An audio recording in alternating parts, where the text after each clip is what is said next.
Assalamualaikum warahmatullahi wabarakatuh.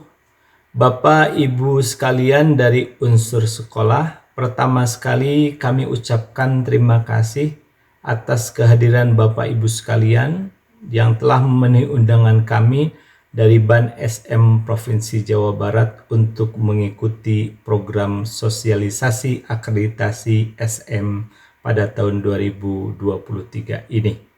Mewakili Ban SM Provinsi Jawa Barat, perkenalkan saya Tata Sumitra Wirasasmita sebagai Sekretaris Ban SM Provinsi Jawa Barat.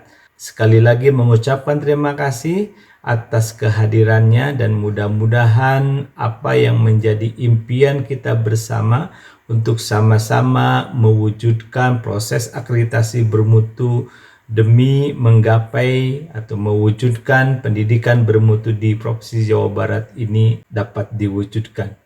Bapak Ibu sekalian, proses sosialisasi ini merupakan kewajiban kami dari Ban SM Provinsi Jawa Barat sesuai dengan pos akreditasi SM pada butir yang pertama, yaitu kami harus mensosialisasikan kegiatan akreditasi yang akan dilakukan. Hal ini ditujukan agar kita semua dapat mendukung dan melaksanakannya secara efektif dan efisien.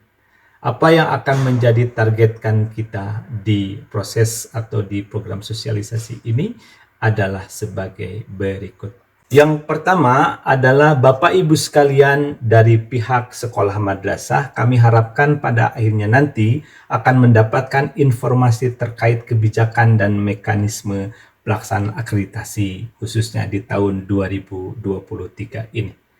Kemudian Bapak Ibu juga kami harapkan akan mendapatkan informasi mengenai IASP 2020, yaitu Instrumen Akreditasi Satuan Pendidikan 2020 dan bagaimana proses pelaksanaannya dalam akreditasi SM tahun 2023 ini. Kemudian juga kami akan sangat berharap bahwa Bapak Ibu sekalian juga mengetahui cara penggunaan dan pengisian dia, yaitu data isian akreditasi dan bagaimana cara Bapak Ibu sekalian mengunggah dokumen-dokumen pendukung yang diperlukan di dalam proses akreditasi tersebut melalui aplikasi Sispena SM.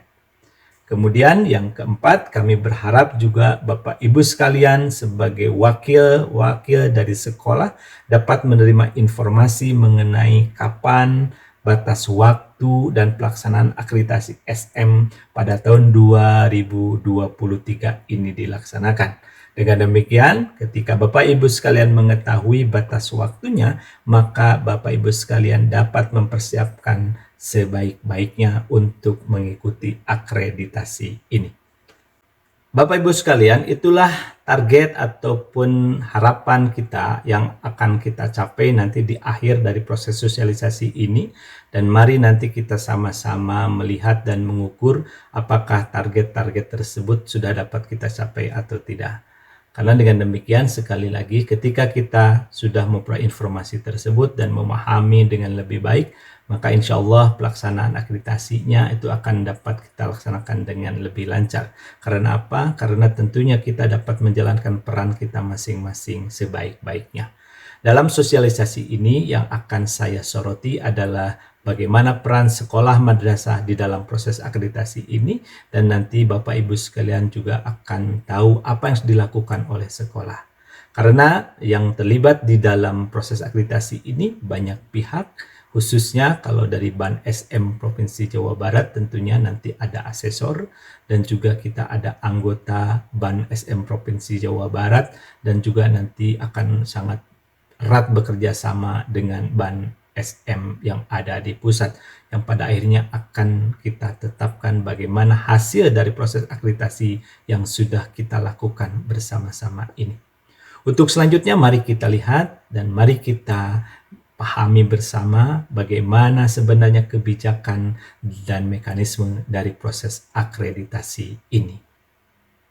Bapak Ibu sekalian, kalau kita perhatikan dalam proses akreditasi ini yang dimaksud adalah penilaian kelayakan satuan pendidikan. Per definisi, satuan pendidikan adalah kelompok layanan pendidikan yang menyelenggarakan pendidikan pada jalur formal, non-formal, dan informal pada setiap jenjang dan jenis pendidikannya. Yang ingin saya tekankan bahwa yang kita nilai nanti adalah satuan pendidikannya, bukan warga sekolah secara individu. Jadi kalau misalnya ada kepala sekolah yang baru menjabat 1 atau 2 bulan, tetap kita akan menilai satuan pendidikan itu dalam rentang waktu yang sudah kita tentukan. Rentang waktu dari dokumen ataupun dari bukti kinerja sekolah itu nanti akan dapat dilihat oleh Bapak Ibu sekalian di IASP. Ada yang 1 tahun, ada yang 2 tahun, bahkan ada dokumen atau bukti kinerja yang ingin kita periksa dalam rentang 4 tahun. Kemudian Bapak Ibu sekalian, akreditasi SM ini ketika kita akan menilai kelayakan satuan pendidikan tadi akan menggunakan instrumen ataupun kriteria tertentu yang sudah ditetapkan sebelumnya. Kriteria-kriteria itu dicerangkum atau berada di IASP yang sudah kita tetapkan. Ingat, IASP itu adalah instrumen akreditasi satuan pendidikan dan yang berlaku sekarang adalah IASP 2020. Nah, kenapa ini kita harus lakukan? Karena ini adalah kewajiban kita bersama, khususnya pemerintah, di dalam penyediaan pendidikan yang bermutu sesuai dengan Undang-Undang Nomor 20 Tahun 2003 tentang Sistem Pendidikan Nasional. Jadi proses akreditasi ini adalah salah satu upaya kita untuk memberikan jaminan bagaimana mutu pendidikan yang saat ini dijalankan di sekolah dan madrasah. Bapak Ibu sekalian, sebelum kita berbicara mengenai kebijakan dan mekanisme akreditasi SM lebih lanjut, ada baiknya kita lihat dulu bagaimana perjalanan dari proses akreditasi ini, di mana sekitar 3 tahun atau 4 tahun yang lalu, BAN SM melakukan refleksi 20 tahun bagaimana implementasi akreditasi itu dijalankan. Apa yang ditemukan? Yang pertama, ternyata korelasi antara perkembangan status akreditasi dengan kualitas pendidikan itu masih lemah. Artinya bahwa proses pembelajaran yang dilakukan oleh sekolah atau madrasah dengan status akreditasi A itu sama saja ataupun tidak berbeda nyata dengan yang dijalankan oleh sekolah dengan status akreditasi yang lebih rendah. Kemudian muncul pertanyaan terkait efektivitas proses akreditasi yang mendukung penjaminan mutu dan peningkatan kualitas pendidikan nasional karena hubungan yang lemah tadi. Selain itu juga muncul pertanyaan terkait bagaimana validitas instrumen akreditasi yang dipergunakan. Apakah memang sudah dapat mengukur secara objektif apa yang berjalan atau dilaksanakan atau tidak. Juga muncul pertanyaan terkait bagaimana kredibilitas sistem dan manajemen akreditasi sekolah madrasah itu dilakukan. Ini merupakan hasil refleksi yang dilakukan oleh BAN SM setelah 20 tahun implementasi akreditasi. Kemudian setelah itu muncul kita melakukan evaluasi diri. Apa yang dilakukannya? Yaitu yang pertama, kita mereview dan mengkaji secara empiris bagaimana akreditasi dan kinerja sistem pendidikan itu berjalan selama 20 tahun itu. Data-data dikumpulkan, hasil-hasil kajian juga dikumpulkan. Kemudian dilakukan juga kajian pustaka, diskusi dengan berbagai narasumber ahli dengan tujuan agar mendapatkan masukan sehingga dapat memperbaiki proses ataupun pelaksanaan akreditasi yang dilakukan. Juga dilakukan diskusi secara internal, kemudian analisis sistem dan instrumen. Tak lupa untuk meyakinkan atau menambah wawasan juga dilakukan benchmarking dengan pihak-pihak yang juga melakukan proses akreditasi. Apa yang kita peroleh? Nah, kemudian kita punya rekomendasi untuk memperbaiki keadaan ini. Apa yang harus dilakukan? Yang pertama itu perlu dilakukan atau diadakannya reformasi manajemen dari proses pelaksanaan akreditasi ini agar proses yang dijalankan itu lebih efisien dan efektif dan tanpa backlog ataupun tanpa tumpukan hutang yang harus dijalankan dalam proses akreditasi. Kemudian juga disimpulkan perlu mengganti instrumen agar lebih fokus pada pengukuran kinerja sekolah. Jadi instrumen yang baru diharapkan memiliki tingkat validitas dan reliabilitas yang lebih tinggi di dalam mengukur kinerja sekolah. Juga perlu memperkuat rekomendasi agar tindak lanjut lebih konkret dan efektif. Karena sebagai hasil akhir dari proses akreditasi itu selalu dibuatkan atau disusun rekomendasi tentang kegiatan-kegiatan yang harus dilakukan oleh sekolah madrasah sehingga dapat dijadikan sebagai acuan dan proses pembelajaran berikutnya lebih bermutu atau lebih meningkat kinerja yang diberikan oleh sekolah madrasah. Bapak Ibu sekalian, dari rekomendasi yang sudah disusun ini, kemudian muncullah gagasan untuk melakukan reformasi sistem akreditasi. Aspek-aspek apa saja yang kemudian harus direformasi? Nah, Ban SM sudah menentukan ada beberapa aspek yang harus direformasi. Yang pertama adalah tentang instrumennya itu sendiri. Yang kedua, tentang bagaimana melakukan rekrutmen asesor yang akan melakukan penilaian di satuan pendidikan tadi. Juga dilakukan reformasi dan memunculkan apa yang disebut dengan dashboard monitoring system. Dan yang keempat, kita melakukan reformasi mengenai orientasi, peran dan fungsi yang harus dijalankan oleh Ban SM. Secara singkat saya akan menjelaskan aspek-aspek tadi. Aspek pertama yaitu tentang instrumen. Ban SM sekarang sudah merubah dari instrumen yang asalnya bersifat compliance kepada performance. Hal ini berarti bahwa Ban SM sekarang tidak lagi hanya melihat lengkap atau tidaknya dokumen yang diberikan, tetapi justru lebih melihat bagaimana kualitas dokumen yang disediakan tersebut, apakah memang sesuai dengan yang ditunjukkan kinerjanya oleh sekolah atau tidak. Kedua, bahwa hasil kajian secara ilmiah dan komprehensif selama 2 tahun ini kita lakukan dengan melibatkan berbagai ahli, baik dari ahli-ahli dalam pendidikan maupun dalam manajemen dan di dalam pengendalian atau penjaminan mutu. Sekarang, komponen yang dilibatkan dalam instrumen itu hanya ada 4, yaitu komponen mutu lulusan, komponen proses pembelajaran, komponen mutu guru, dan komponen manajemen sekolah.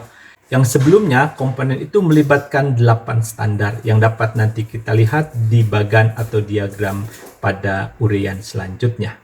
Instrumen baru yang kita buat untuk penyempurnaan instrumen sebelumnya, kita lakukan uji coba. Yang pertama tahun 2019 dilakukan di 4 provinsi, yaitu di Sumatera Barat, Jawa Barat, DI Yogyakarta, dan Sulawesi Selatan.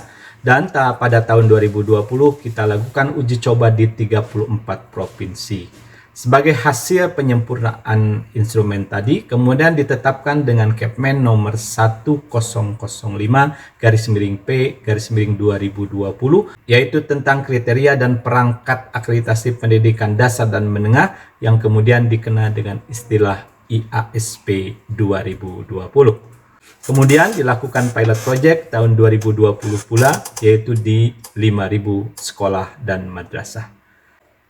Aspek yang kedua yang dilakukan reformasi adalah mengenai rekrutmen asesor. Karena Ban SM melihat bahwa asesor itu merupakan ujung tombak proses akreditasi di lapangan yang memiliki integritas dan profesionalisme. Sehingga dengan demikian, ini pun harus menjadi hal yang perlu dikelola dengan lebih baik lagi.